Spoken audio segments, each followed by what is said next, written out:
Hi guys, good morning. ഞാൻ LC Jose. സ്നേഹമുള്ളവരെ, ഇന്ന് ഞാൻ നിങ്ങളോട് പറയാൻ ഉദ്ദേശിക്കുന്നത് ഒരു സ്വപ്നത്തെക്കുറിച്ചാണ്. മനുഷ്യരായി നമുക്കെല്ലാം മുമ്പോട്ട് പോകാൻ വേണ്ടത് വലിയൊരു സ്വപ്നമാണ്. ഡോക്ടർ അബ്ദുൽ കലാം സാർ ഏത് സ്കൂളിൽ പോയാലും കുഞ്ഞുങ്ങളോട് പറയുന്നത് ഒരു കാര്യം മാത്രമാണ്: കുഞ്ഞുങ്ങളെ, നിങ്ങൾക്ക് വലിയ സ്വപ്നങ്ങൾ ഉണ്ടായിരിക്കട്ടെ. കാരണം ഒരു മനുഷ്യനെ ജീവിക്കാൻ പ്രേരിപ്പിക്കുന്നത് അവൻ്റെ സ്വപ്നമാണ്. ബൈബിളിൽ ഒരു കഥാപാത്രമുണ്ട്, ജോസഫ്. അവന് വലിയൊരു സ്വപ്നമുണ്ടായിരുന്നു. ആ സ്വപ്നത്തിൻ്റെ പേരിൽ തന്നെ അവൻ സഹോദരങ്ങളാൽ ഒറ്റപ്പെട്ടു. സഹോദരങ്ങൾ ജോസഫിനെ വല്ലാതെ ഉപദ്രവിക്കുന്നുണ്ട്. ഒറ്റപ്പെട്ട ജോസഫ് സഹോദരന്മാരെ തേടി പോയ സമയത്ത് സഹോദരന്മാർ ആട് മേയ്ക്കാൻ പോയതാണ്. ജോസഫിനെ കൊണ്ടുപോയില്ല. ജോസഫ് സഹോദരന്മാരെ അന്വേഷിക്കാൻ പോയപ്പോൾ സഹോദരന്മാർ ചെയ്തെന്തെന്നോ അവനെ പിടിച്ച് ഒരു പൊട്ടക്കിണറ്റിലിട്ടു.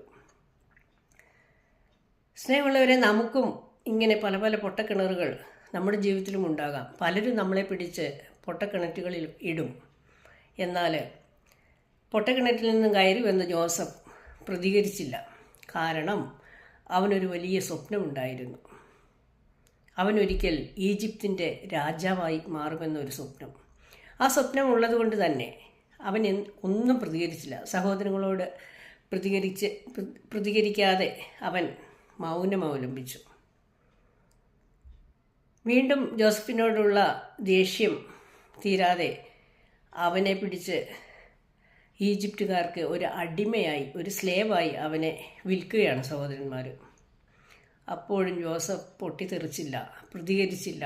കാരണം അവൻ്റെ തലയിൽ വലിയൊരു സ്വപ്നം ഓടിക്കളിക്കുന്നുണ്ടായിരുന്നു.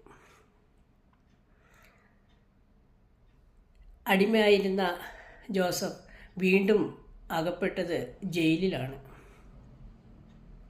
ജയിലിൽ അകപ്പെട്ടപ്പോഴും ആ പാവം ജോസഫ് പ്രതികരിച്ചില്ല.